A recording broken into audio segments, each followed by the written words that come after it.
Hello and welcome to another episode of Video Game Logic. Today's episode was recorded on June the 13th, 2023. I'm your host, gaming psychologist, and with me, as always, sitting through a very long interview. Caffeine Rage. On today's show, we will, of course, be discussing some games that we have played. A real trucking company is buying Billboards, an American truck simulator, to help recruit staff. And then we have a lot of articles from our community corner this week. We're going to be going through Investigation, Who's Telling the Truth About Disco Elysium, GameStop Fires CEO, Diablo 4 unleashes hell of overpriced cosmetic microtransactions, and Twitch announces, then repeals its branded content guidelines. Timestamps will be in the show notes following their respective topics. Hello, Rach. Hello. What's shaking, Megan?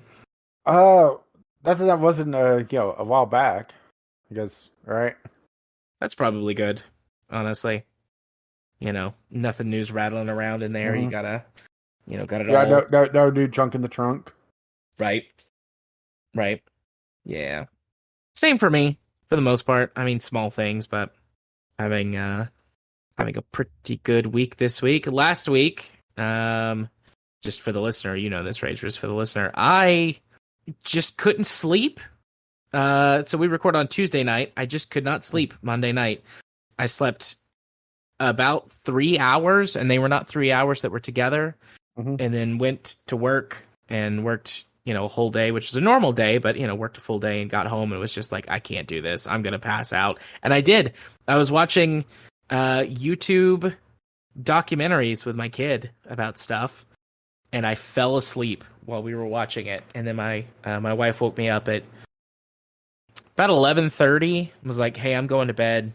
You should come get in the bed, too. You've been out here snoring for hours. I'm like, okay, I'll come to bed. I have been told by many people that happens as you get older. Like, I've never really experienced that unless I'm, like, sick or something.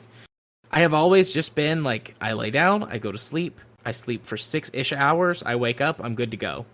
I hate you for that. Yeah, people tell me that. And they're like, listen, you're just like, it's finally catching up to you. Like, you're going to experience this now for the rest of your life, and it's only going to get worse. Yeah, it's insomnia can be a bitch. I get it, not as bad as I used to, but that's also, I'm in less pain than I used to be. Because that's kind of the other, kind of thing about that one.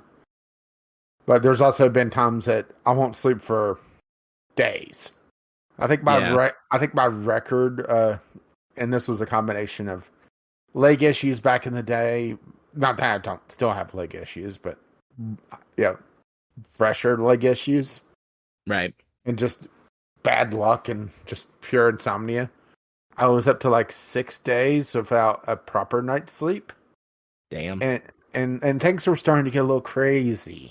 That does happen with sleep deprivation. Mm-hmm. But so that's what happened last week. I was just exhausted. I was actually having a conversation with Katie about that and some other things before we started setting up to record. Like, my kid's at summer camp this week. So on a Tuesday, to be able to sit down for 2 hours and have a conversation uninterrupted with my wife is odd. But like, we were just talking. We talked about a lot of stuff. Nothing like, bad or whatever. It's just like, hey, it's Tuesday and we have some time. You want to just like talk about stuff, talk about our life. And because like, I've got some upcoming vacation time that I'm taking off for work for myself, which, I've talked to you about, but it's like 10 days off in a row where I'm not going anywhere. I'm just staying home. I've been feeling a little burnt out's maybe too strong of a word, but it's close to burnout. I just feel really tired on a lot of stuff. I'm not like, I don't think I'm having a midlife crisis or anything, but it's just like the last year has been very, very busy for me, and pushing for like my licensure stuff at work and all this insurance bullshit. And I just am like, I'm just tired and I just want a little break. So we were talking about that. So I was like, yeah, this has definitely been affecting certain aspects of my life to where that I'm like not giving my all when I probably should be to certain aspects of it. But, that's life sometimes. Woo. I guess it was kind of a big conversation, but it wasn't bad. It just was like self-reflection. I assume you have conversations like that with Anita at times. I think anyone who's in a relationship does. But this isn't a therapy session. This is a video games podcast. Let's talk about some video games. Well, shall I go first? You can if you want. I mean, I've got two and you've got one, but Yeah, well, mine, I don't think it's going to be terribly long. Okay. He So- says as I lean back to prepare for the onslaught. So the latest in games I want to like, but don't. Railway Empire 2. This was brought up on the Discord, and I had it installed and wanted to try it out. And it's frustrating. And not frustrating in a good way. There's that good frustration of the puzzle trying to solve it. Yeah. This is more the game never just throwing roadblock and roadblock at you, and it's mostly down to how travel networks are created in this game. So, Railway Empires is a train company management game set in the late 19th century, earlier 20th century. And you progress through time as you do. And the idea of the game is you're the owner of one train company, and you're trying to essentially survive, potentially buy out other opposing train companies as you go through the campaign. And the campaign is essentially a protracted tutorial, but it also has tutorials that I constantly broke because the game is very fussy about what it wants to do. Okay. And primarily around building tracks, which for a train management game is definitely not most of the game, is it? No. Okay, so the main way you do track layout in this game is point to point. All right. So let's say you have a station in Boston and a station in New York. All right. Okay. You could if you're wanting to do track over a long portion without just pausing the game for ages, you do the station in Boston, the station in New York, and it draws the shortest line. And then it just goes wonky. And the game wants to try to keep the track as level as possible on a map that is not level. So you'll get just these massive long bridges. You'll get long, land causeways for whatever reason. You'll have the track burrow into a trench and then eventually into a tunnel. And it's just baffling. And yes, you can go point to point and draw out more of a roundabout area and fine-tune it a little bit more, but you're still forced to go in and start tweaking things. And by doing that, you'll put a secondary waypoint. So let's say A to Z, you'll put point B down and adjust that so that it's no longer building a random bridge for no reason, right? Yeah. And put down point C and drag that around. And the game is also extremely fussy, at least in the early timeline, of what it actually wants to build when it comes to junctions, what it wants to build when it comes to angles of curves. I've had times that I'll adjust something on one end of the track, and will refuse to build because the area on the other end had decided, oh no, this slope is 1 degree too steep now, even though I hadn't adjusted anything remotely close to it. I have a feeling it's one of those games that if you sit down and really master it, it's not that big a deal. But for somebody that hadn't played the first one and is not a huge veteran of the kind of the, I guess, Railroad Tycoon is one I actually played a lot, but the transportation style tycoon games. Yeah. It's unspeakably frustrating. And that doesn't even get into, I'm not sure if I have a couple stations that are bugged or if there's just something in the supply and demand system that I'm not understanding, and I can't tell which it is. So, as cities grow, in order to make cities grow, they have to have goods because, of course, they do, right? Of course. And goods could be transported essentially on roads, which are not visible to the player, or they'll be transported via railroads. But roads have a limited distance, and railroads can go long distances, and they could also hand goods off from one rail line to another via warehouses. So you could set it up so that something could chain from one city to another, go essentially up a ladder to, let's say, the northeast, which is where the first campaign is. I have cities that are demanding sugar, all right? And also have a rural business with a station that is producing sugar, but it will not transport sugar, even though everything that the tutorial taught me says that train should be transporting, and it should be moving throughout the network. And I'm really not sure if it's bugged or if I'm just misunderstanding something on that. And that is, to me, a failing of the information that's presented in the game itself. If I can't tell the difference, Yeah. It makes me want to go back and play Railroad Tycoon, honestly, or go fire up Shanky again, which is due for another playtime, actually. Honestly, that game feels a lot more complete, even though it's still in early access, just because it's less bothersome with the the rail network, even though that is putting down one piece of track at a time. Yeah. It feels like they're trying to do too much and trying to be too fancy with the rail networks, and it just all falls apart. What you're describing, because I certainly haven't played all of these types of games, but I've played a bunch of them. Mm-hmm. What you're describing sounds like Train Fever. Train Fever was the first in the quote unquote fever, Transport Fever like line of games. So there's Train Fever, Transport Fever, and Transport Fever 2. Mm-hmm.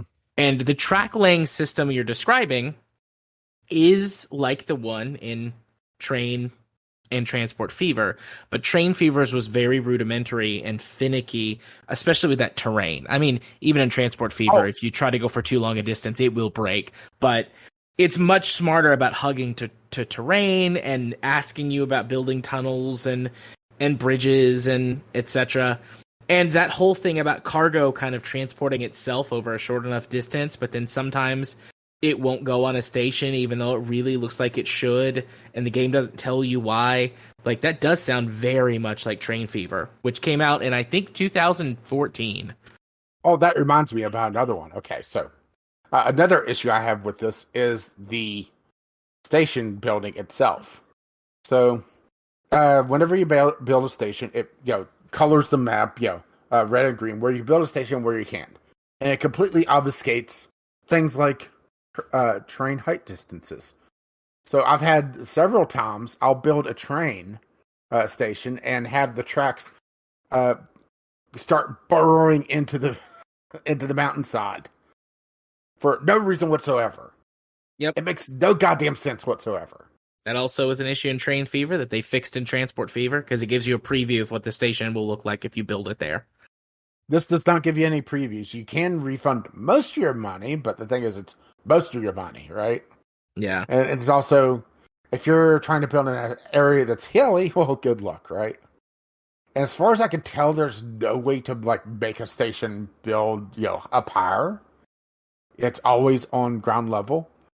And also, the game just doesn't tell you, what's wrong with something. So, in order for a station to essentially be online, it has to have, I'm trying to think of what they call it in this, but essentially a switching house just before the station, so that trains coming in could choose the track that they want to go to. All right.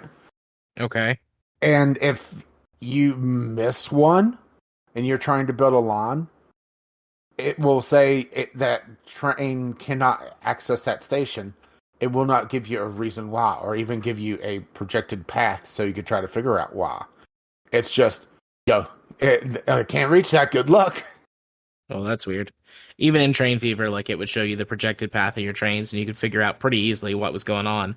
In later iterations, they give you much better tools to figure out how to fix that.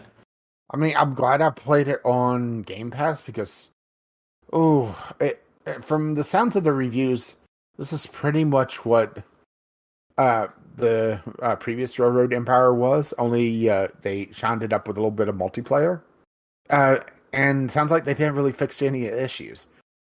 They did make it so that you can build parallel tracks pretty easily, but you're spending so long building that first track that it just feels like a chore, you know? Yeah. And on top of, you have to get licensing to go to different areas. They essentially like cordon off the map in campaign mode. So if you get a area that does have a lot of options, you have to spend a lot more to essentially unlock other areas to go to. Like a good example of this is the first campaign map, which, oh boy, the campaign maps are long.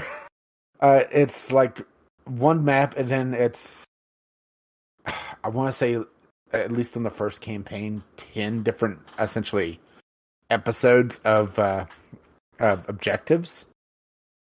Some of which are mutually exclusive, so you have to tear down things to do something else. Because, right? Okay. I mean, I could get behind that if it's done well or in a way that. Yeah, but the thing is, you don't see the future objectives. You only see what is currently your objective. So if the game surprises you, okay, well, you built out in this direction, but now to do the next objective, you have to build out down south. It's frustrating. Yeah. It feels like a very much kind of gotcha moment. But one of the things is you have to spend a bunch of money to unlock essentially portions of Canada to go into. It's essentially teaching you the rights management part of it, but it just feels unsatisfying because I did not have my train network prepared for that. So it was either sit and wait, or just redo the entire campaign all over again, right? Yeah. It feels like the campaign should be broken up into smaller chunks, essentially, because they are trying to teach you lessons on how the game works for when you go into I can't even say sandbox mode, because sandbox mode is essentially just your model train version where no competitors, no funds, just do it, do everything. That's okay sometimes, but that's not particularly fun. I like the challenge. They do I go have build they it. do have a secondary mode where it's you pick a map and you have competitors. Yeah. But they called it something else. I'm just really not enjoying it. Right. It just feels. It feels like it's the first iteration of a series that hadn't learned any of the lessons from other games of this genre, which is really weird for a game that has two on on the end of it, right? Yeah. That doesn't even get into research. I really can't tell you how you get research points in this game. It just happens in the background as you do business, and all the stuff feels like horrendously overpriced. Like I'm playing some sort of free to play MOBA game, and I'm having to buy the research, right? Yeah. It's like months and months worth of research for the next locomotive, but occasionally something comes up on auction, and the one competitor, at least on the first campaign mission, always bids the just under the exact amount of money I have, which is suspicious. So it's either I put myself in the red to get the research that the game won't even let you pause the auction in single player to see what the hell that technology is, or if you even really need it, or bid everything and hope that you actually needed it, right? Yeah. And I do know that there's Steam guides going really in depth on how to kind of wrangle the rail building system and how all the networking works for buying out stuff and for moving goods around and such. But that's what the tutorial should have done instead of just break because I built the rail like they told me, and then it decided, oh, that connection doesn't work now. Which I actually did have happen in the tutorial. I had the rail building tutorial actually break on me because building from where they had the points on the map did not work.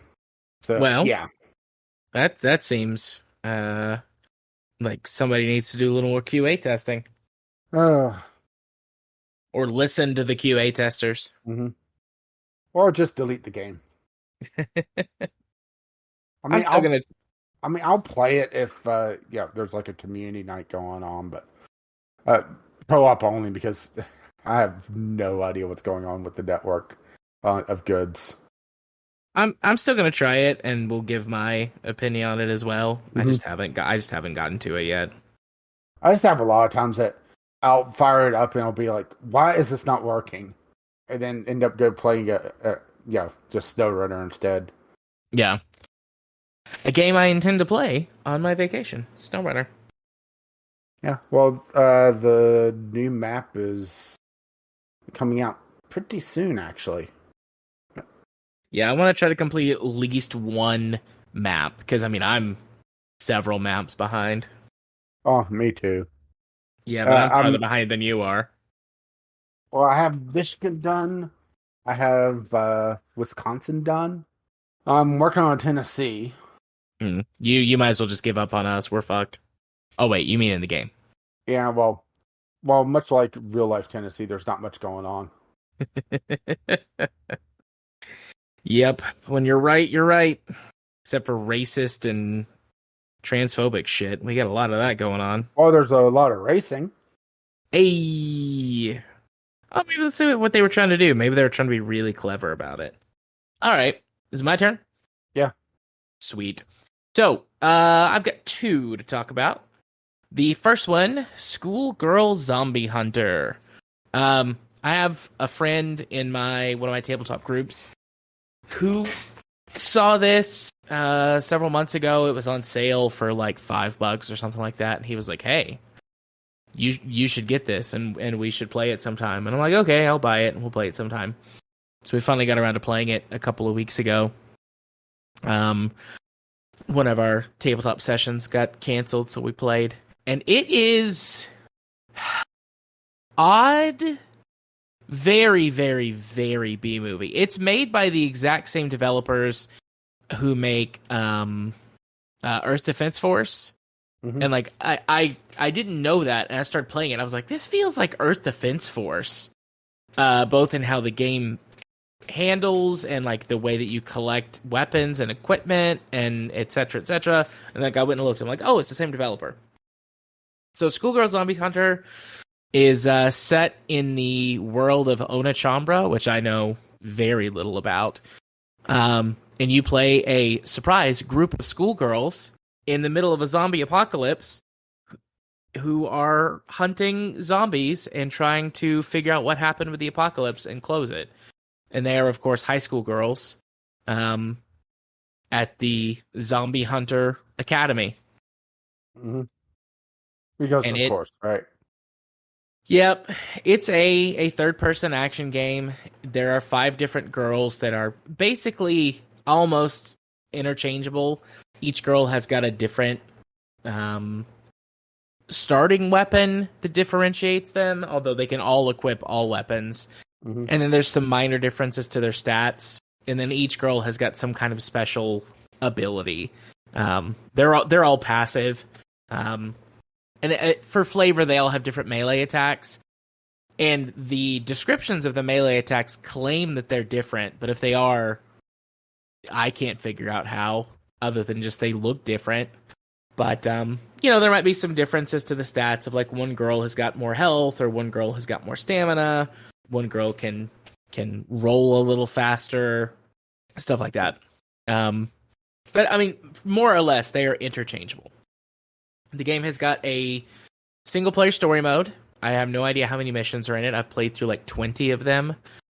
And I don't know why the whole single player campaign isn't just the co-op campaign, because it has a separate co-op mode I'll talk about in a second. But you're going on the adventure with these girls, and the first set of levels introduces you to each of the girls and the basic concepts of the game, which are kill zombies, defend base point, recover objects around the map, kill the boss. So pretty simple stuff. And as you kill zombies, blood and gore goes everywhere. They drop items that you can pick up and use. Some of them are items that you can use in the middle of the mission, like health packs or traps or things like grenades. And then some of them are equipment that you get to pick up for later. Weapons, upgrades, like permanent upgrades, stuff like that. Well, the developer definitely knows their market by looking at the DLC. Yeah. And then one final mechanic is that for some reason, all of the zombies are really interested in schoolgirl outfits. So every girl, you can press Q and you take your clothes off, and you get down to your undies and you throw your clothes on the ground, and the zombies go after the clothing decoy and like shred your clothes as they, I don't know, eat them or something. And there are a bunch of different outfits that you can get, but as far as I can tell, they're all cosmetic, just like different schoolgirl outfits and stuff, different panties. Some of these, I struggle to call it outfit. Right. I haven't looked I glanced at the DLC. I haven't looked at looked at it. Go look at avocados and watermelon. Okay. A, B, or C, or does it matter? It doesn't matter. Oh. Yeah. Interesting. But I mean, the game is fine. Co-op. It's got a co-op mode. I have no idea how many levels are in it. We have completed 10 levels together, and they consist of the same objectives of the single player campaign, just minus the story. But, survive waves of zombies, kill them all, find things on the map, defend an objective. They more or less break down into run around collecting as many laser and bomb traps as you can, throwing them down, and then just shooting zombies as they go towards the traps. They're special infected. The zombies get more and more powerful as you go through the levels, of course. But I mean, that's the gist of the game. It's fine. It plays exactly like Earth Defense Force if you were only limited to... What insects? If you were only... it plays like the Earth Defense Force from, the mid-2000s, where you only had the soldier class and you only had 2 weapons at a time that you could use, and there were no special abilities. That's what it feels like. And it's fine. It holds up as a gameplay mechanic. It's really boring. We had some fun playing co-op and, making jokes about the game and Getting whatnot. A little frustrated at some of it because, right? Yeah. I wish I'd only paid $1 for this instead of $5, but it's fine. I have played worse games. I have talked about worse games. If you really like Onachambra, or if you're just really this hard up to see some anime girls fight zombies and take their clothes off, go for it, I guess. But overall, disappointing. So, the other game I played is Farworld Pioneers. I've got the Steam link, but I played this on Game Pass, and boy howdy. I'm going to talk about what this game says it is and is on the surface, and then I'm going to talk about all the problems. I had not looked at this since you mentioned it before, and I had not looked at the reviews on Steam, and damn. Yeah. That's some Gollum levels reviews. Yep. I don't know if it's as bad. I think it's better than Gollum, but not by much. at least in terms of. Well, we'll get there. We'll get there. Okay, so Farworld Pioneer is. I go get popcorn. I don't know. Farworld Pioneer is developed by several of the people. Like they have built a team who did Starbound, which Starbound is like Terraria but in space. That's a little bit of an oversimplification. There are some other differences, but more or less, it's Terraria in space. Mm-hmm. And these guys said, well, what if we took Terraria in space and combined that with some elements of RimWorld? And that is a concept that I really like, because you get to be, I mean, certainly in RimWorld, you're in the driver's seat, you decide what the colony does, but it's purely management outside of, I mean, unless there's something I'm missing, outside of combat, and even not really then, like, you don't have direct control of the colonists. Like, that's the point of the game. Yeah. Whereas this is like, you playing the character means that you have control of at least one of the colonists, being you. And then the rest of it, you know, you can give orders, both standing orders, and as well as, like, you can go in and you can manage your colonists' specializations and give them priorities for tasks that they can complete and stuff like that. So, you know, it's Starbound with RimWorld. Great idea. Love it. Here for it. You have a game that looks good. You have a game that plays well because it's made by the developers of Starbound, so it plays like Starbound. Handles well. But then it starts to fall apart. There are two versions of this game that exist right now, because the Steam version and the Game Pass version are not synced version-wise, and they've talked about it, and they've said it has to do, like, they can just push updates whenever they want to Steam, but they can't do that with Xbox. Because it is also on the Xbox console. They said that if it was just on PC Game Pass, they could push updates however they wanted, but because it's on the console, it has to be, like, verified, so they're not pushing as many updates. So there's two versions of this game. The one on Game Pass and on console is the 1.0 or maybe 1.01 version of this game, which is the tech demo, basically the tech demo that existed, where that the game works and the colonist AI is broken. So it's kind of like playing Terraria with idiot colonists who die. Because they don't really do anything outside of some very basic orders. So the orders are like, you can order them to collect resources. You set down the stuff that you set down in the world kind of shows up as blueprints. And then if you've got the resources, you can build them. Otherwise, your colonists are supposed to get the resources from your supplies and build the stuff, you know. And they don't do that. Their pathing is broken, so they get stuck and trapped underground and die. They ignore their status effects, so they all will eventually just starve to death because they don't go eat. Like, something is very broken with the colonist AI. And then there's the version of the game that exists on Steam where the colonists work, but the game doesn't. So what I have read and what I have seen some people in YouTube videos posting are like, you will fall through the floor.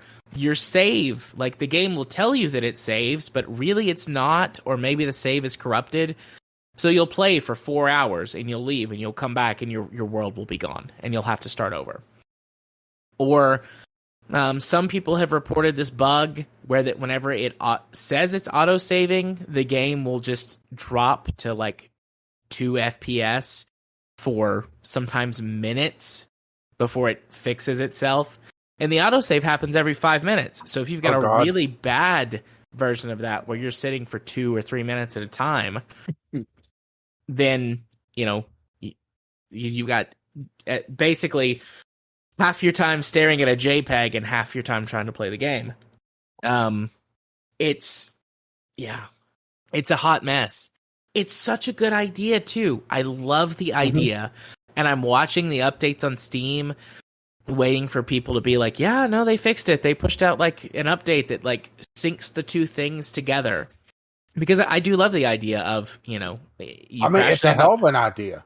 yeah, you crash land on a planet, you've got a couple of colonists, you rebuild your stuff, your ship, and then you've got a solar system to explore and eventually, you know, a galaxy to explore. You can build colonies, like there's all kinds of stuff you can do with it.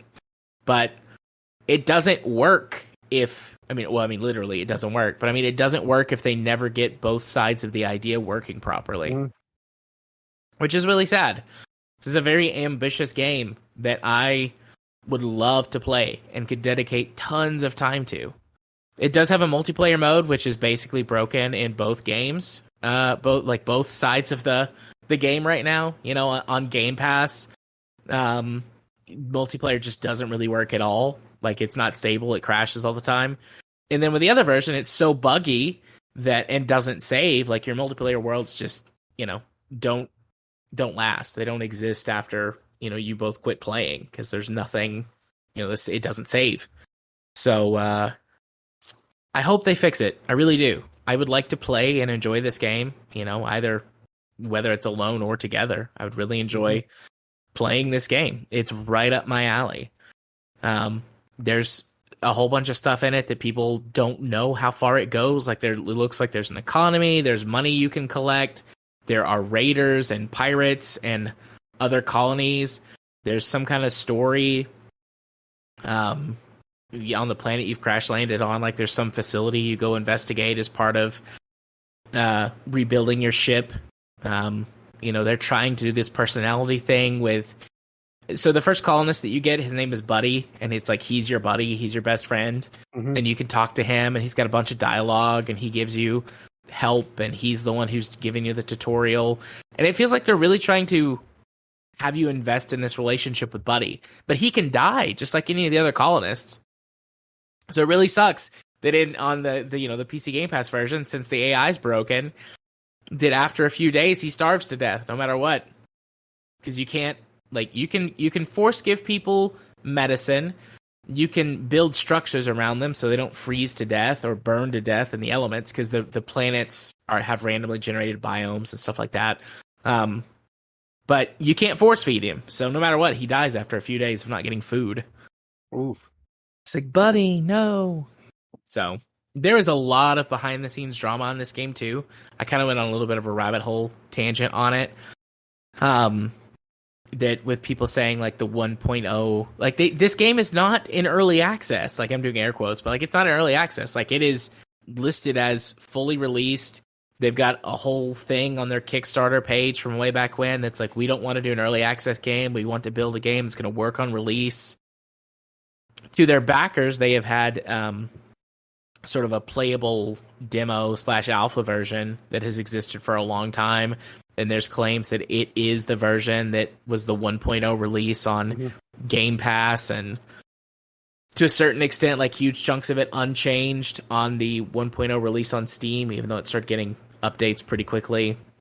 They've not been, especially in the first week, they were not very responsive to people's questions and comments, and then sort of abject anxiety and panic. So a lot of people are calling this game a scam, and it was some kind of bait and switch, and the developers are claiming that it's not. But, you know, we've seen that before on Steam too. Like, given that these are the Starbound developers, I tend to think that it's not a bait and switch. But, you know, there are a lot of people who have never played Starbound, maybe even never heard of Starbound.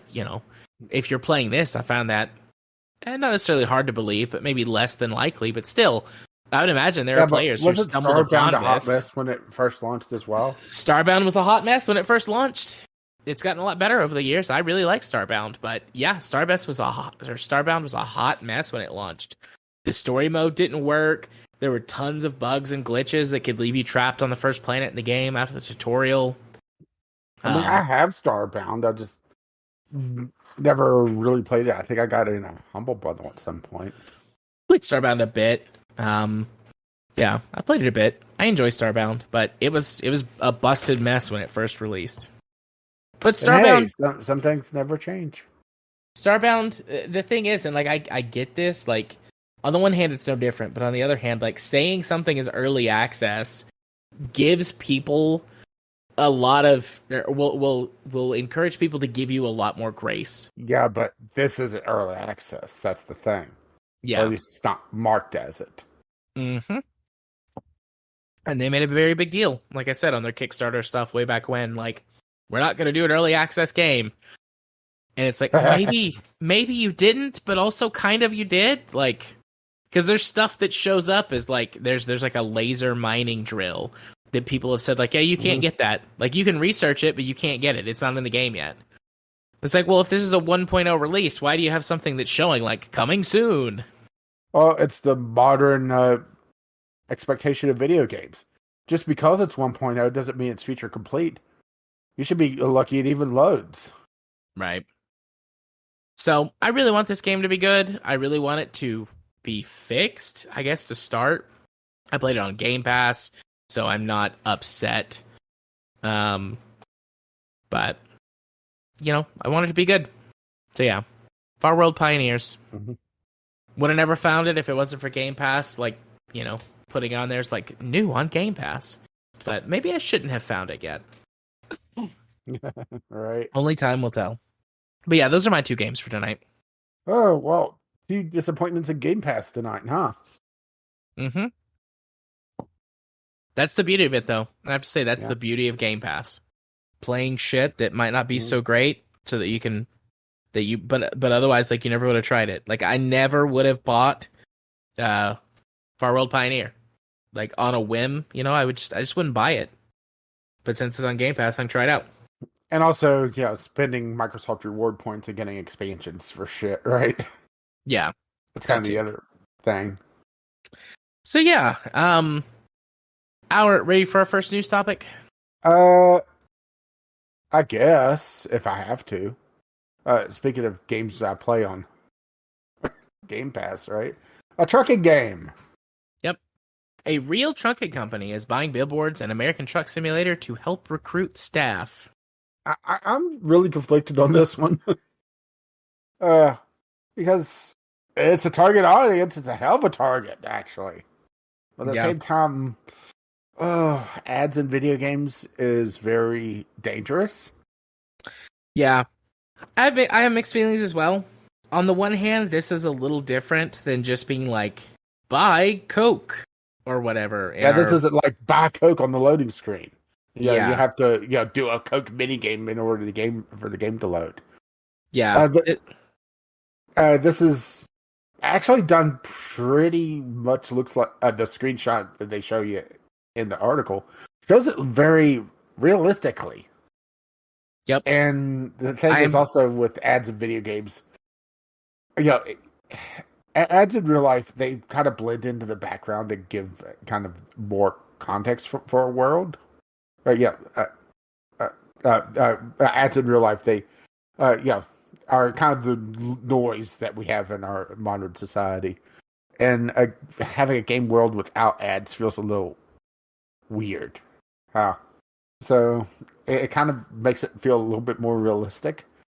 But then I have that moment of like, Alan Wake where, there's like 20 billboards for Verizon, right? Yeah. As far as things could go, like you said, this one makes sense.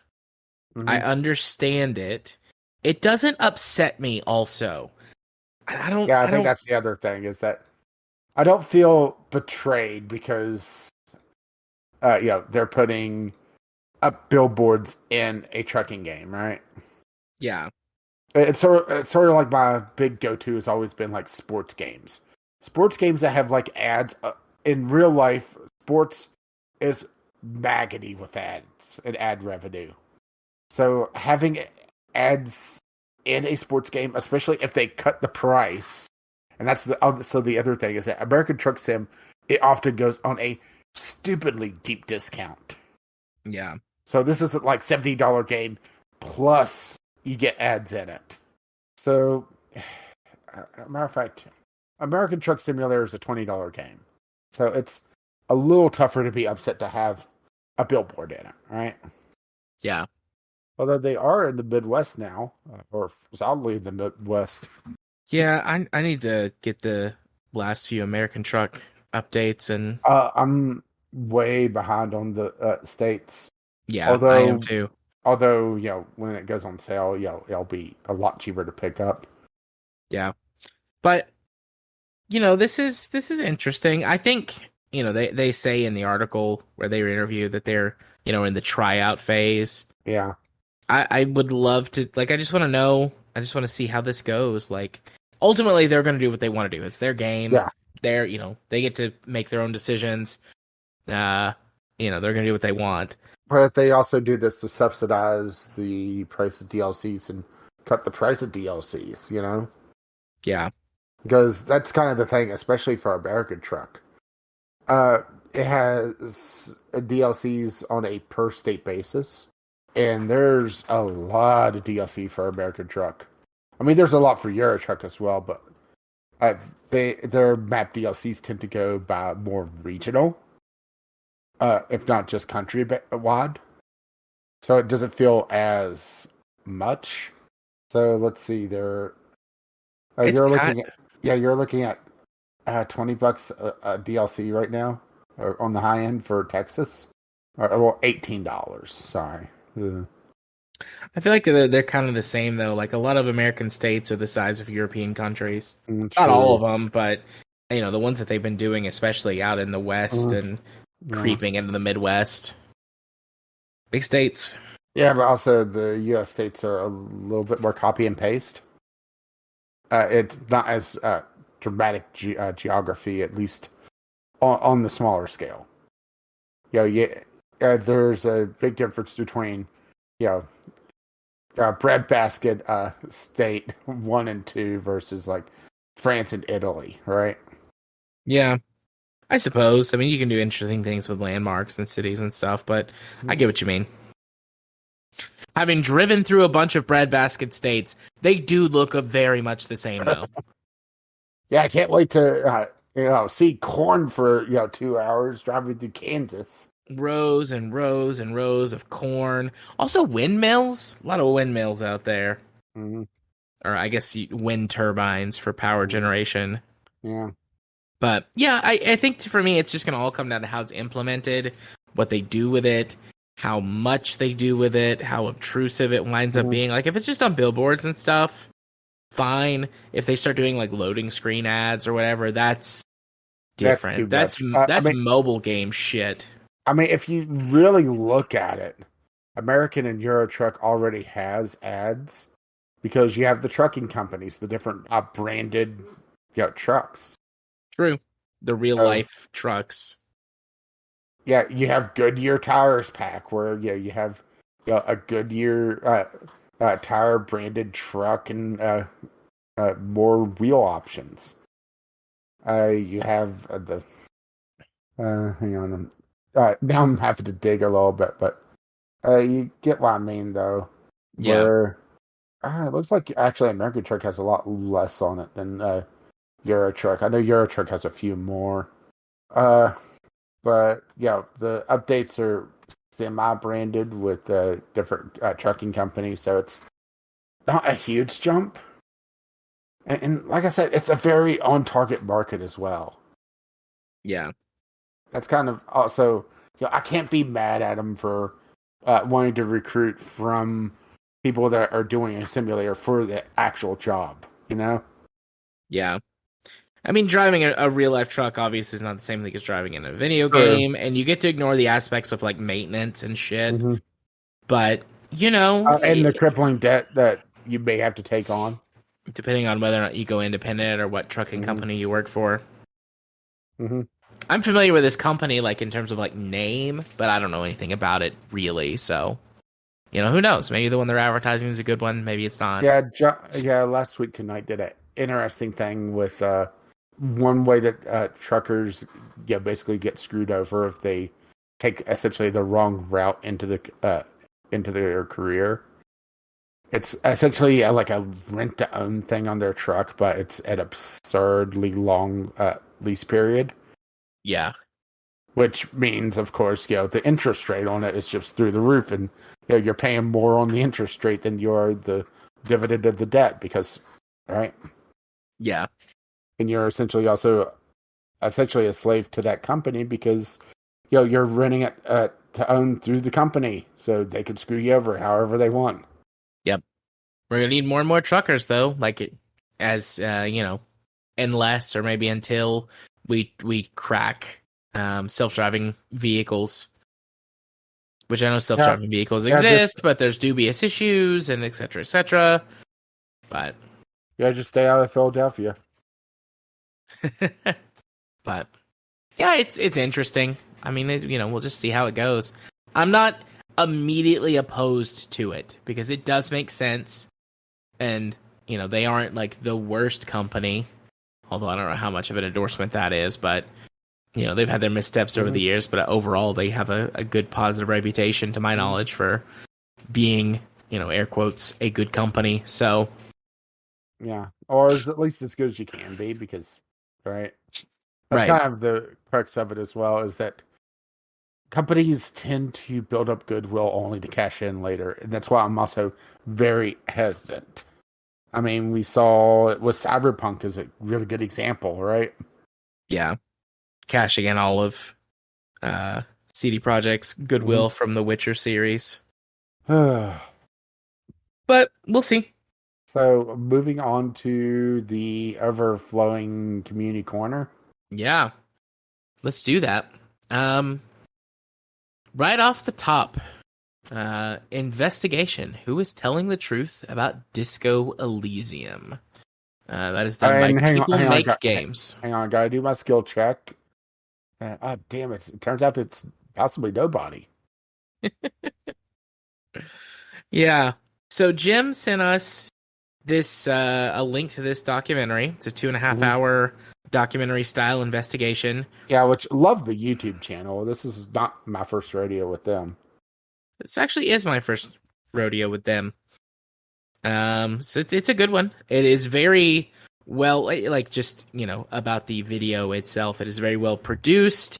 It is very well. The guy. I mean, I know he has a name, but I don't know it. The guy who's doing the interviewing is a good interviewer.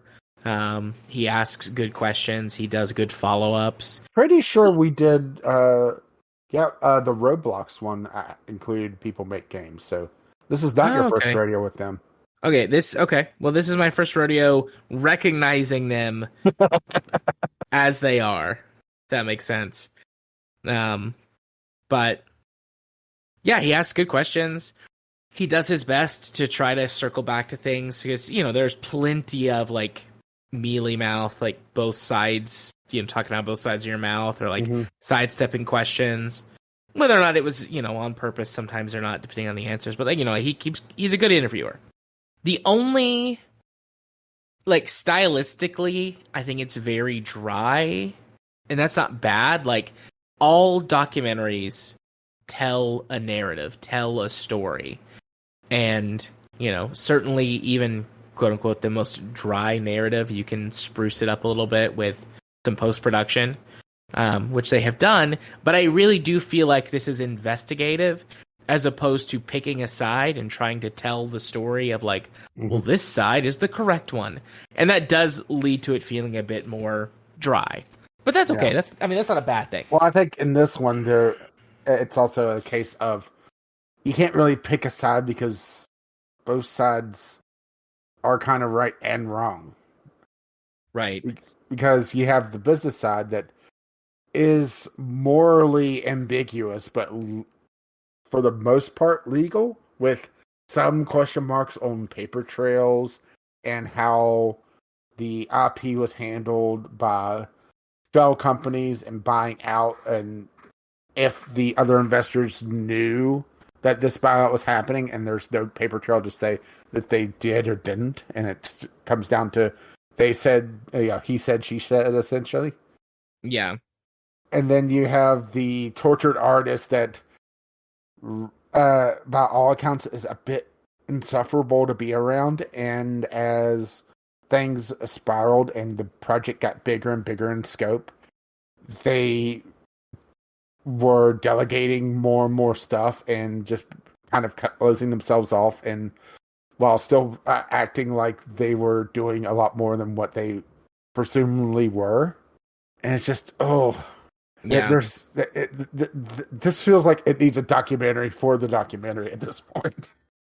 You Yeah. know, Broad strokes, just to remind anybody who has forgotten, um, the developer of Disco Elysium, and we first mentioned this several months ago, but the developers of Disco Elysium were sort of the lead developers were ousted from the company, and it became this huge kerfuffle, and they were, the lead developers were taking the studio and the to court, and it was this big mess, and it was all really confusing, and there was no clear, like, it seemed like everybody was kind of the asshole. Like, if this was a am I the asshole post, this would be an everyone sucks here response.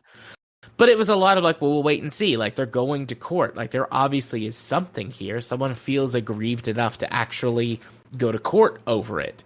So, what's going to happen? Let's watch. And people who make games have really dived into this. I mean, to get the full scope of it, I would recommend watching it. It's, broadly speaking, there's kind of there's more than 3 parts, but there's 3 main acts of the investigation. Yes, where that they talk to the corporate side, they talk to the employees of the company, and then they talk to the creative side.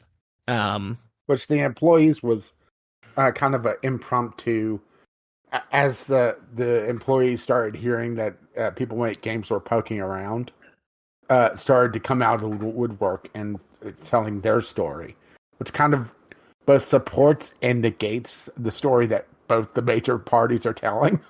I mean, I believe the employees. Like, that's the thing. Like, I 100% believe the employees. I have been these employees at other places that I've worked, where, like, you see that there's some scheming and conniving going on, and someone comes to you and they're, like, kind of talking out of their ass, and it, but your job is on the line, so you have to go along with it up until a certain point, and then it just gets messy. So I 100% believe these employees, and they support some aspects of each side of it. And like you were saying, the corporate side seems like they did some really shady stuff, and there is some paperwork that is just not present, that if it was present would end this court case immediately. So either something weird is going on. Major red flag. Yeah. Which is a major red flag, meaning that, the corporation or the corporate side is doing some really dirty stuff, doing some potential fraud, probable fraud. But at the same time, like, I kind of can't blame him, because as time goes on, the Robert is the main, the main brain behind Disco Elysium and that DM world of the old group that built these stories over the years. Yeah, and he is just out of control. Getting out of control. Diving more and more into his work, and like you said, the tortured artist kind of trope. Like, he views this world as his baby, and I kind of get that as someone who DMs a lot of games, who writes a lot of stories. I do get that. You get very attached to your world and your characters, but he's doing the railroading DM trope where it's like, no, this is my story that I wrote this way, and you're gonna play it my way, damn it. Like, and he just, like, one section from the employees part, like a really long, like 20-minute chunk maybe, was talking about how he was scheming to get back into the lead director thing so that he could have full control. He wanted 100% full control of the development of the sequel to Disco Elysium. And so, but he's just so attached to it. And so I can see why the corporate side would want to get rid of him and his sort of, I called him his core 4. I think it is 3 or 4 people. Yeah, his inner circle, essentially, that at one point disappears for a couple months and delegates work off to an assistant director.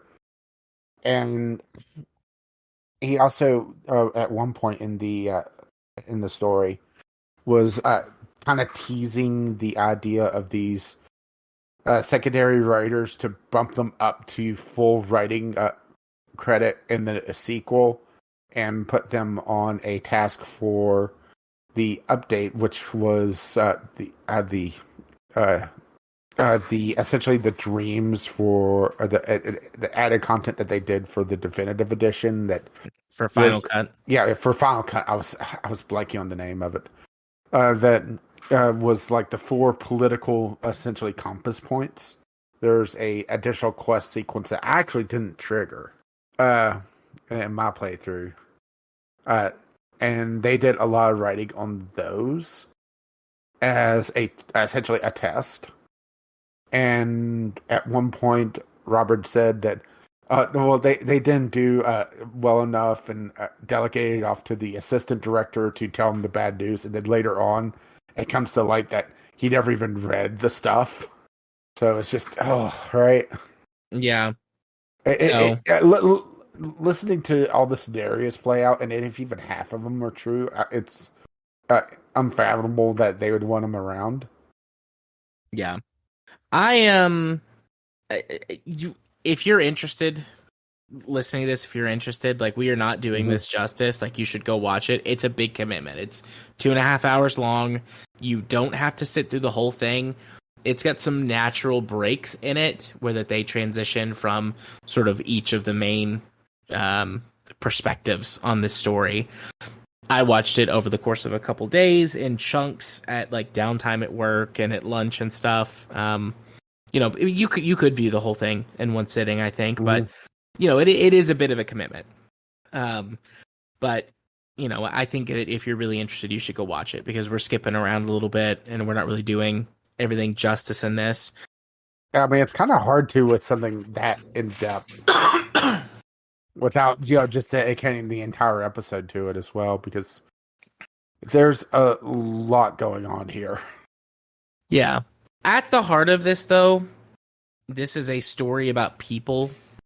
Like, the way that I view this, and I don't know if this is like all really obvious stuff or if this is just me because of what I do, focusing on the people side, but I see elements of both myself and a lot of people I know in some of the people represented here, and have been in similar situation, but obviously on a much, much smaller scale, where that an argument breaks out, in the middle of a tabletop game about a rules thing or about a story thing, and someone just takes their ball and goes home because they're not willing to compromise or admit that they were wrong.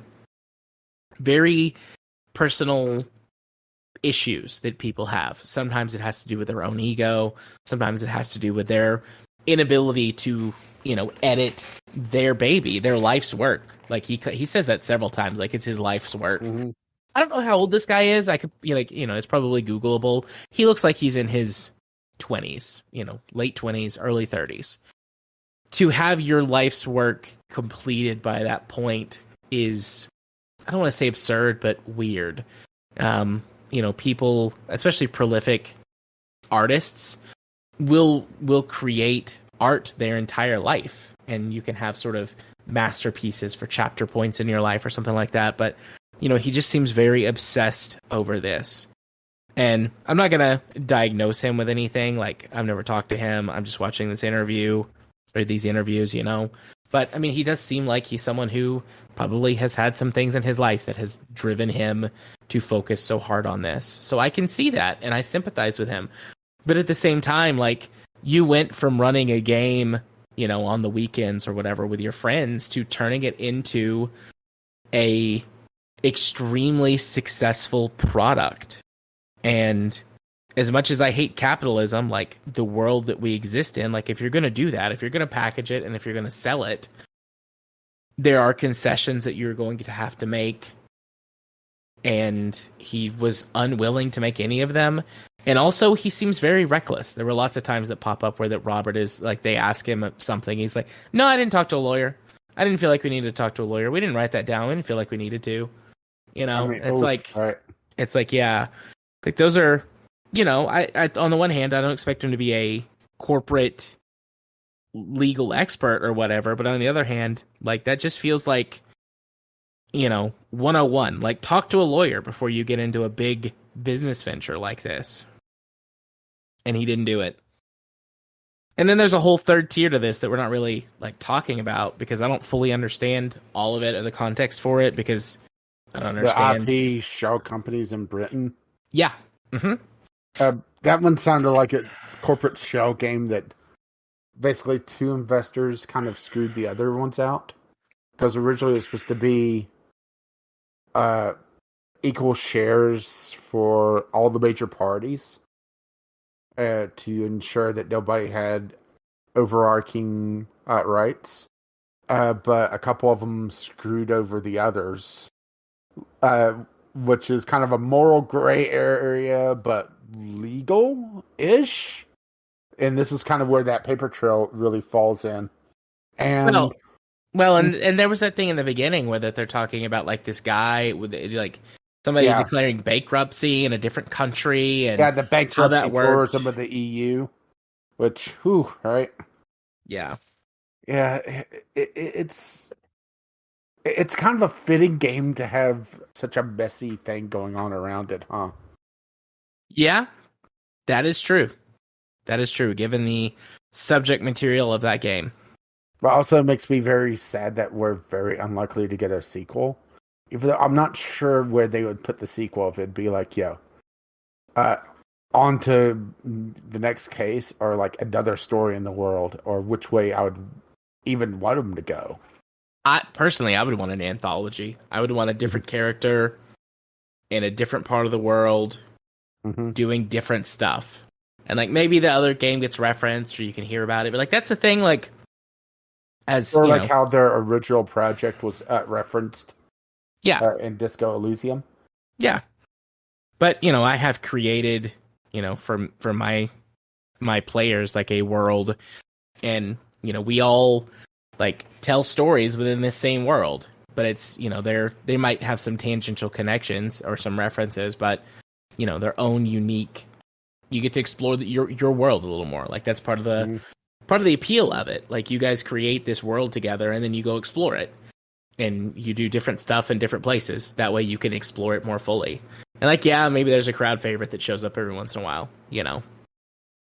But that's what I would want What, anyways, if Tom they do Hanks it. shows up? Oh, I would love if Tom Hanks showed up. That'd be great. It just shows up with his typewriter every so often. Or Keanu Reeves. Whoa. Just just do not kill his dog. No, that's a big no-no. That's a huge party foul. But yeah, it's fascinating. It's worth a watch. I might watch it again, all in one setting this time instead of across, I you mean, know. I watched it pretty much all in one setting, but it was also a week ago. Because I did it Tuesday getting ready for the podcast, and then somebody had to, be a party pooper.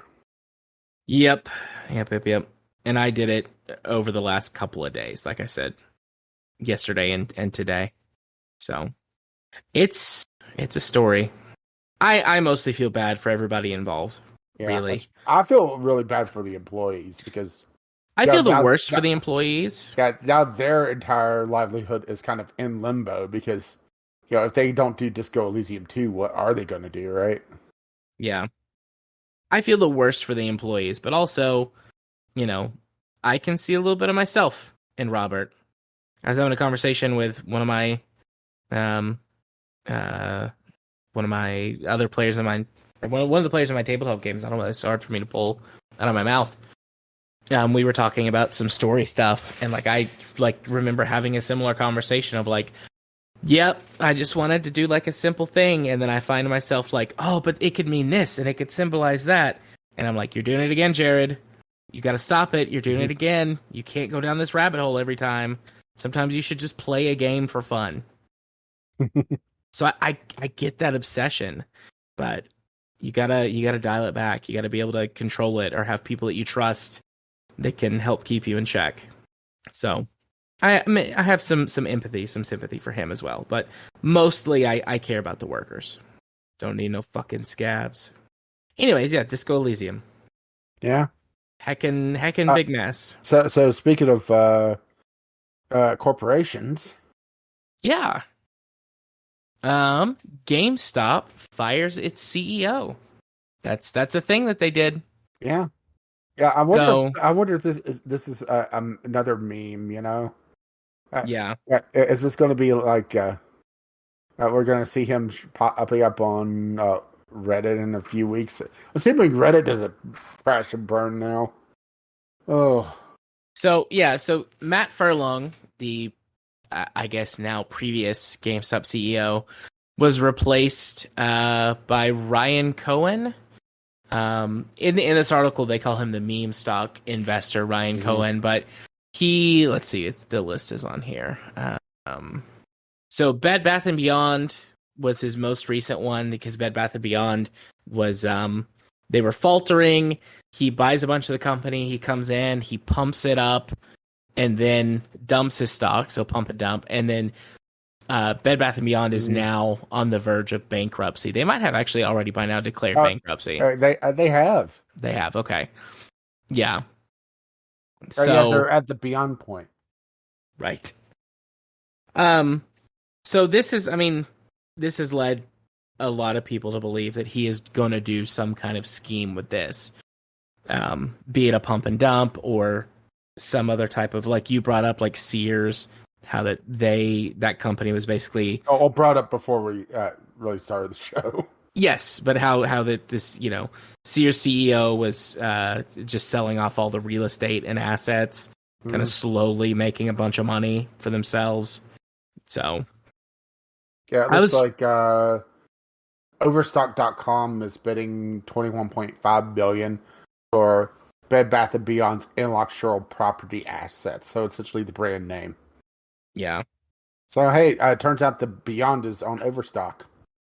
Bed Bath & Beyond as a brand for like lotions and creams and stuff, good. Great. I never really went to Bed Bath & Beyond, but I did watch Company Man about it. Company Man, if you don't know about it, is a YouTube channel that goes into like different companies and what happened to them, why they're big, why they crashed, why some brands are bigger than what you realize. Absolutely fascinating stuff, and he kind of categorized as Bed Bath & Beyond was Amazon before Amazon, as in you could go in there and find all sorts of different selections for like bath towels and such. But whenever the internet shopping revolution really kicked off, Bed Bath & Beyond didn't really grasp into it until it was far too late. Yeah. It seems to be very much, right? Yeah. I don't remember a lot about Bed Bath & Beyond before, the mid-2000s. But I do remember always liking their lotions and their scents, their candles and stuff. So I could see that brand still holding some weight for, middle-aged people, especially, the middle-aged female demographic. Mm-hmm. Like everybody I know who's, 30s, 40s, 50s fucking loves Bed Bath & Beyond. Every lady I know, I should say. Most men, too. Well, I'm indifferent. So fair enough. That. His Bed Bath & Beyond video was 4 months ago. So, right between Ticketmaster, Why They're Hated, and Winco expanding near you? Question mark. But yeah, back kind of to the article. Yeah, everyone is expecting this guy to be running some kind of scheme, and the people who are aware were never going to buy GameStop stock anyways, and the people who are not are going to fall for it hook, line, and sinker. I'm just looking at this guy's Twitter feed, and Meme Lord. Yeah. I'm expecting it to be some kind of crypto scheme. There haven't been as many of those in the last 10 months, but that's what I'm expecting. To get on the Wall Street bets. Yeah. And, the gamers, TM. Well, I prefer Yahtzee's word for it now. I'm not fully through the episode yet, but he was talking about the fighting, the people that take fighting games a little too seriously, and he called them the sweaties. I like that. So I mean, I like that better than gamers TM because it feels a little bit less self-derogatory. Right? Yeah. I'm just using James Stephanie Sterling's patented way to refer to them, to those type of people. Praise God and all that. And don't forget the non-threatening penis. Of course. But yeah, I don't know. I mean, I'm going to keep an eye on it. I told you this before. There's a podcast I listen to called If Books Could Kill. Mm-hmm. That normally they talk about books, specifically like kind of what you think of as like airport books or whatever that took off in like the pop cultural zeitgeist, but are actually bullshit. And the people who wrote them are like grifters or, just horribly misguided, almost always like, far right people. I'm pulling up the list so you can get some idea of some of the books like Freakonomics, The Game, Neil Strauss's The Game, The Secret, The End of History, like stuff like that. But on their Patreon, every month they do an episode where they talk about whatever. And one of the hosts really wanted to talk about this. So I was aware of this a couple of weeks ago that this was coming down the pipeline. And they talked a lot about it and his past and sort of a history of pumping up schemes with stocks, and it's pretty educational. But also, like, they say fuck a lot, so it's a good podcast. Fuck. There. That makes our podcast a little better. A little fucking better. Hell yeah. But yeah, I don't think I have anything else to say about it, except probably don't buy GameStop stock. Well, but it's the latest meme. It's gonna, go to the moon or whatever. You gotta have diamond hands. Mm-hmm. Gotta go to the moon, baby. I still love that massive like crypto video. I just can't bring really myself to did a watch deep it. dive on it. The whole crypto thing is just so much bullshit to me that I just don't want to dirty myself with it. Yeah, it's once very again educational. something that could have been used for potentially good. Just poof, right? Yeah, but I'm gonna add that to my watch list. I'm gonna watch it again. It's been a while since I've seen it. I'm gonna step away for just a moment. Hang on. Okay. And we're at the end of this topic anyway, so good timing. While we wait for Rage to come back, the video I was talking about is called Line Goes Up, The Problem with NFTs by Folding Ideas. It is a 2 hour and 20-minute, also kind of documentary style video, talking about NFTs. I've talked about it in prior episodes, but he has got a whole litany of educational content that has drifted more and more towards documentary style over the years. Excellent stuff, worth a watch, in my opinion.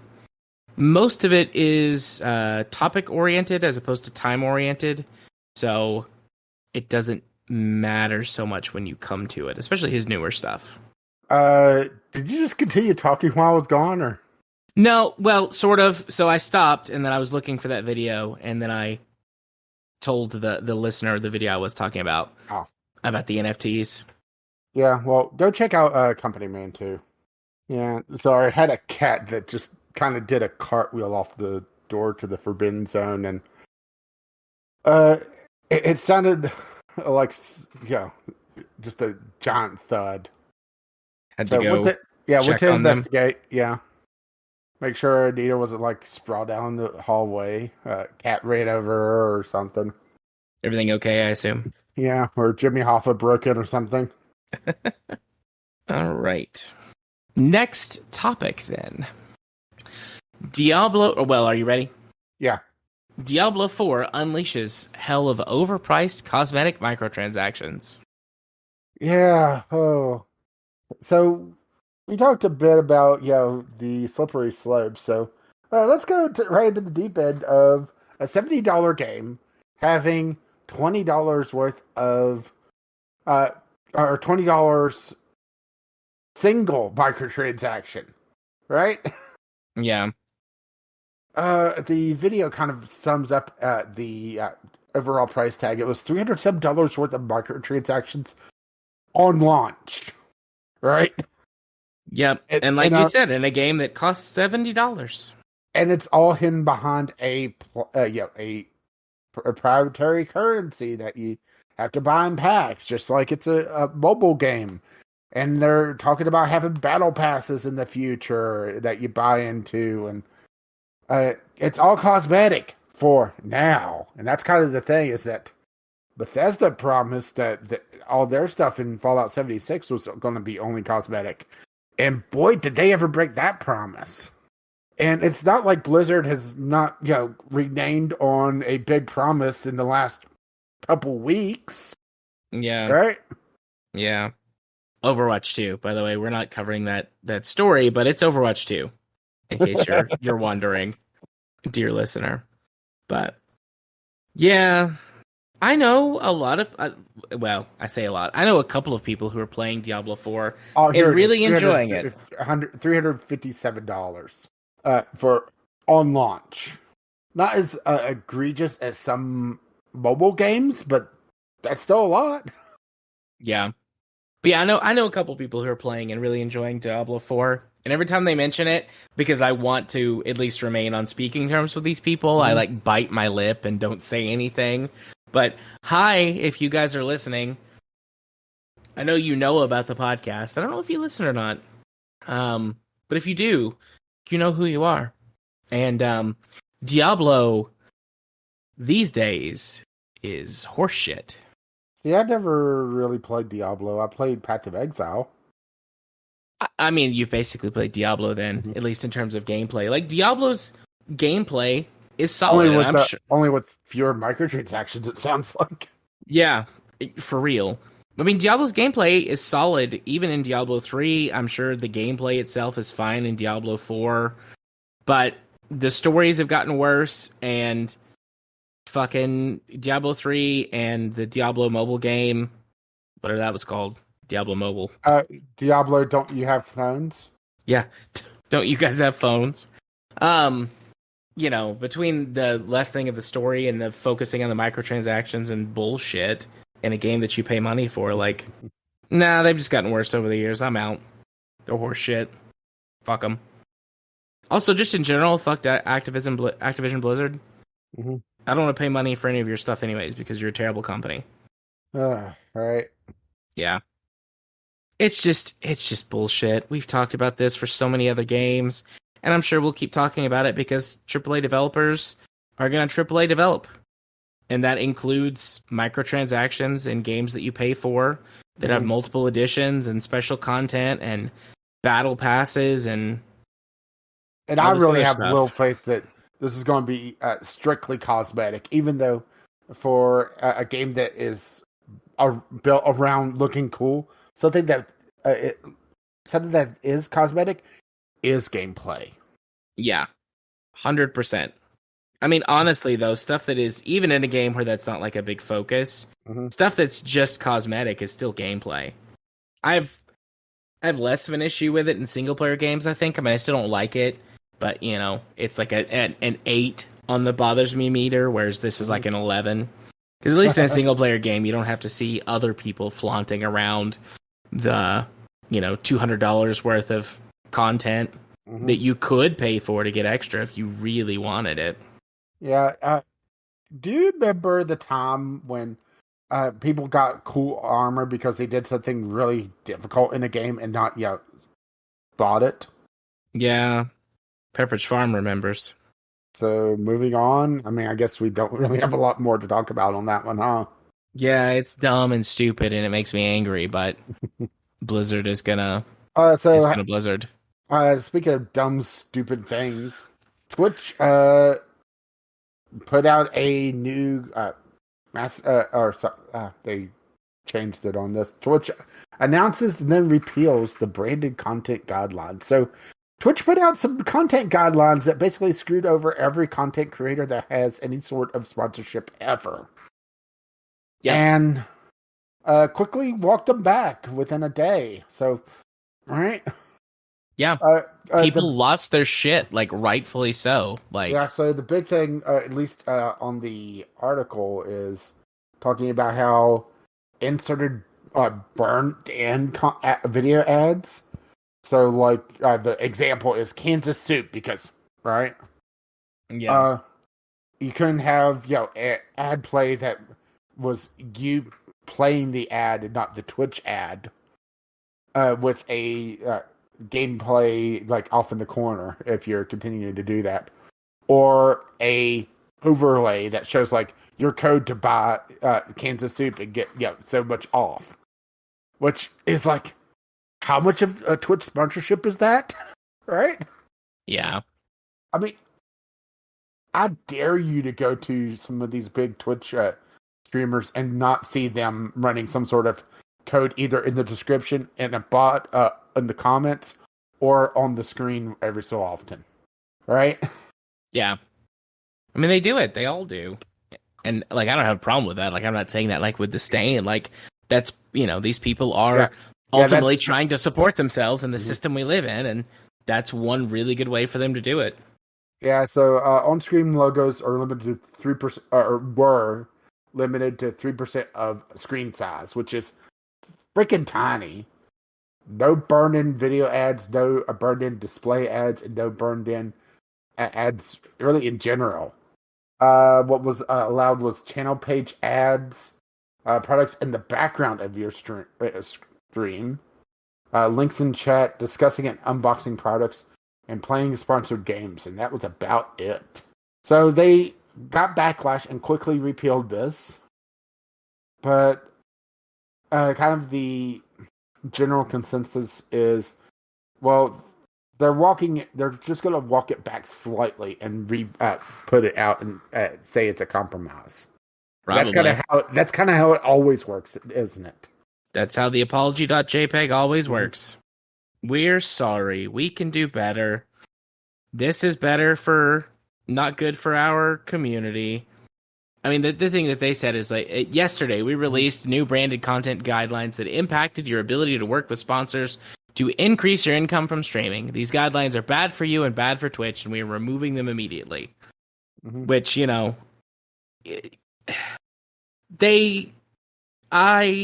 every great once in a while, I think that this can happen, and they can be genuinely surprised. I think that that's a thing. Like sometimes, you really believe you're doing something that's good, and you're surprised when it's not. But like this, oh, okay, there you are. I think you cut out there for a while. Continue on. Sorry. Oh, but anyways, this, like something like this, like they would have had to have known. Like I can't, like they've done so many things where they've screwed over the community with certain things and had to walk them back. I feel like this is another one of those things of like, well, we're gonna try it and let's see if we can get away with it. And if we can't, we'll just, oops, our bad. And then they'll come back with something less egregious, like you said, and people will feel like it's a compromise that is, quote unquote, better for them and that they listened and all this other bullshit. Twitch is a massive company. Like, if they don't know stuff like this is going to affect people, they are really not paying attention.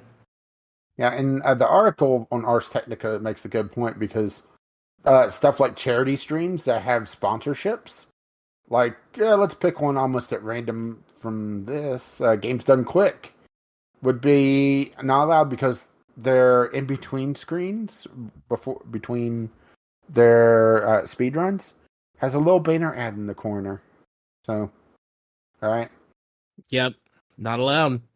Too much advertising. That's not us. Us being Twitch. It's probably pretty obvious, but yeah. I don't believe for 1 second that they didn't know what they were doing and just hoping they could get away with it. Yeah, we really need a secondary comparator to Twitch, and YouTube is not it. No. Obviously. Nope. YouTube has a big discoverability problem. Yeah, and well, I mean, they do have a pretty solid, at least technically speaking, like streaming capability. Like you said, they have discoverability problem, and even if they didn't, it's, YouTube. Like we need more competition in that space, in that market. The problem is that this requires so much technological back end. There's not going to be a startup that does it. Probably not. Not unless there's some new technological breakthrough that allows it to be done with, less back end hardware. But yeah, I don't know. I don't think I have anything else to say about it. Do you? No, not really. I mean, What the hell, Twitch, right? Yeah. I mean, I've said this before. I don't watch a lot of streams. I don't stream Mhm. anymore. I haven't streamed in forever. I just Same. don't have any skin in the game, and I'm not interested. You know, but and it's shit like this that makes me super not interested. But it is what it is. They're gonna do what they're gonna do, and I'll just sit over here to the side and yell at the kids to get off my lawn and play my AA video games from 10 years ago by myself. Oh no, that one that you played sounded more like single A. Maybe, but regardless. Uh, actually, yeah, single A works out because the little fruit stickers were enough for censorship. Touche. Touche. So yeah, that brings us to the close of our news topics for tonight. Mm-hmm. Yeah, we did it before midnight. Just barely. Mm-hmm. I'm assuming you're about to turn into a pumpkin. I am about to turn into a pumpkin, yes. Also, my throat really hurts. I've been animated tonight. Well, I've been hydrated. So, where can the good people send us stuff so that we can talk about it on the show and where you can our throats out? contact us, vglpodcast@gmail.com. You can tweet us, VGL Podcast, or you can drop by the Discord, which a link to that is at vglpodcast.podbean.com. Why don't you hit them with them socials, Rage? Well, I've been Caffeine Rage. You could maybe contact me on Twitch, or not Twitch, Twitter. I mean, I am Twitch, but I'm more larking these days than anything. Gaming with CR on Twitter. I haven't really posted anything this year. With the whole Elon thing, I just don't really want to go into it, Yeah. But you could also be my friend on Steam, Caffeine Rage as well. That's Caffeine Rage, not Caffeine Rage as well, because Caffeine Rage as well is something completely different. Right. Well, I have been Jared. You can find me on Twitter at JMA4707, where I shitpost and talk about Battletech stuff and make googly eyes at Buff Girl Twitter. So you can find me in those places. You can find me on our Discord, on our Discord server. I'm jarthur4707. You can be my friend on Steam at the same name. I mean, I guess you could put up some smoke signals as well. I don't know if I'll see them, but you could try. Especially with Canada being on fucking fire. Right. Yeah, it turns out Canada's second biggest export is smoke right now. They're vaping a little too hard up there. But yeah, you can find me on those places. You can also speaking of Twitch, a minute ago, twitch.tv/runicarts.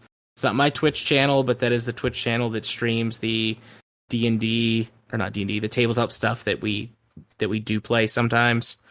Usually you can find it on Wednesdays, but also does VODs and other things. I guess there's a really specific weird circumstance where you could wind up in therapy with me as your therapist, but probably don't tell me about that because we could get into ethical conflict of interest stuff. Just sit back and no. As you slowly take off your pants. Right. So yeah, that's my stuff. Well, once again, you could contact us, vglpodcast@gmail.com, with your letters, voicemails, game-related topics. Tweet them to us, VGL Podcast, because even though I don't post there, I do check it. Or you can drop by the Discord, which a link to that is over at vglpodcast.podbean.com. And if you wish to spread the love, you can find us on your podcatcher of choice. Our intro and outro music is On the Ground by Kevin McLeod. And I skipped our Patreon, our lovely, lovely patrons. Can't forget them. They made this madness possible. Kevin McLeod, you can find his work over at incompetech.com. And as always, as this lovely music starts to roll across my voice. Bye-bye now. See ya. Bye-bye.